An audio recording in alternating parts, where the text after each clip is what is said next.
दोस्तों नमस्कार।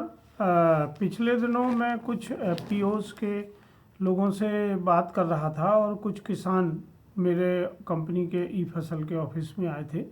उनसे डिस्कशन करते समय एक बात बहुत स्पष्ट बार बार निकल के आ रही थी कि अभी हमारे यहाँ एग्रीकल्चर में मज़दूर नहीं मिल रहे हैं और मज़दूरी बहुत बढ़ गई है, इसलिए प्रोडक्शन की लागत बहुत बढ़ गई है और मंडियों में उतना हमें प्रॉफिट नहीं होता है।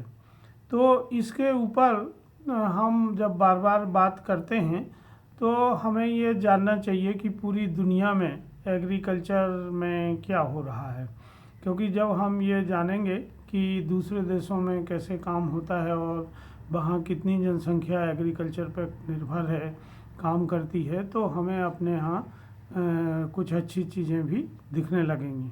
तो अगर हम देखें तो पिछले कई दशकों से एक तो टेक्नोलॉजी में बहुत परिवर्तन हुआ है, फिर शहरीकरण बढ़ रहा है और इससे माइग्रेशन शहरों की तरफ बढ़ा है, लैंड यूज़ बदल रहा है। अब खेती के अलावा ज़मीन का उपयोग दूसरी चीज़ों में भी बढ़ा है और जो आय की असमानता है, क्योंकि एग्रीकल्चर में मजदूरी सबसे कम होती है। इन सब कारणों से विगत दशकों में एग्रीकल्चर में मजदूर और कामगारों की संख्या निश्चित ही कम हुई है।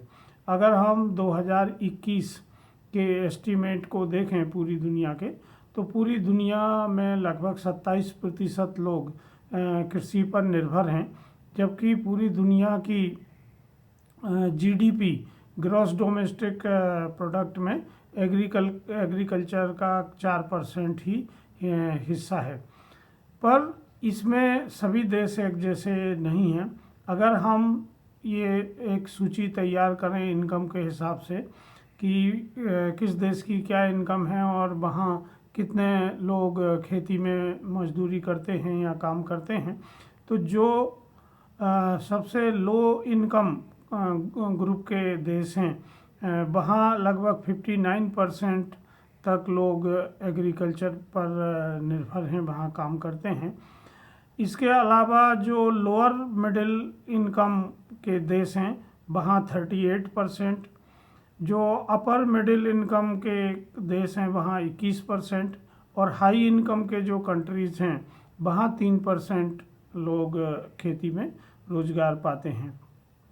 अगर हम वर्ल्ड बैंक के डेटा जो 2019 का है उसको देखें तो भारत में सबसे ज़्यादा लोग एग्रीकल्चर पर निर्भर हैं।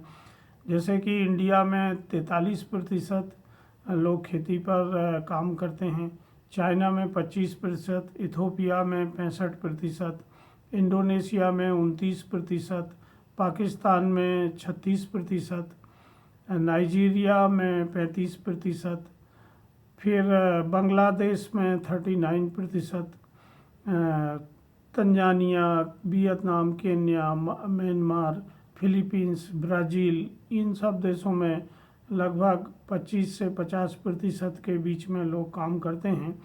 और अगर हम हाई इनकम ग्रुप में जाएं तो रसिया में 6%, अमेरिका में 2%, जापान में 4%, फ्रांस में 3%, जर्मनी में 1% और ब्रिटेन के 1% लोग खेती में काम करते हैं। तो इस मान से अगर हम देखें तो हिंदुस्तान में अभी भी अधिकतम जनसंख्या कृषि पर निर्भर है और उनको रोज़गार वहाँ मिलता है। इसके जो मुख्य कारण हैं उसमें एक ये है कि हमारे यहाँ जो शिक्षा है वो लोगों को अभी भी दूसरे सेक्टर में काम करने योग्य नहीं बना पाती है और वहाँ उन्हें रोज़गार के अवसर नहीं मिलते हैं। इसलिए बहुत सारे लोग चाहते हुए भी एग्रीकल्चर से दूसरे सेक्टर में ट्रांसफ़र नहीं कर पा रहे हैं। दूसरा कि हमारे यहाँ एग्रीकल्चर में टेक्नोलॉजी का उतना उपयोग नहीं हो रहा है, मशीनीकरण उतना ज़्यादा नहीं हुआ है, जिससे जो व्यक्ति की काम करने की क्षमता है वो प्रभावित होती है, उसकी जो प्रोडक्टिविटी है वो सबसे कम हो जाती है। तो इन कारणों से एग्रीकल्चर लेबर जो है वो एक असंतुलन पैदा कर रही है हमारे देश में। क्योंकि ज़्यादातर लोग एग्रीकल्चर पर निर्भर हैं, इसलिए प्रति हेक्टर डिपेंडेंसी रेशो भी हमारे यहाँ सबसे ज़्यादा है और यही एक मुख्य गरीबी का कारण है। तो अगर हमें कृषि को लाभदायक बनाना है और कृषि में जो काम कर रहे हैं उनके काम को गेनफुल एम्प्लॉयमेंट में बदलना है, तो हमें अपने यहाँ छोटे जोत के आकार के हिसाब से टेक्नोलॉजी, मशीनीकरण, इस सब पे बहुत ध्यान देने की ज़रूरत होगी।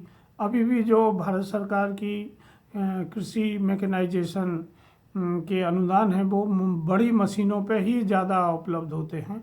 छोटी मशीनों पे या तो अनुदान उपलब्ध नहीं है या बहुत कम अनुदान उपलब्ध होते हैं, जिससे जो किसान हैं वो मैकेनाइजेशन की ओर नहीं जा पा रहे हैं।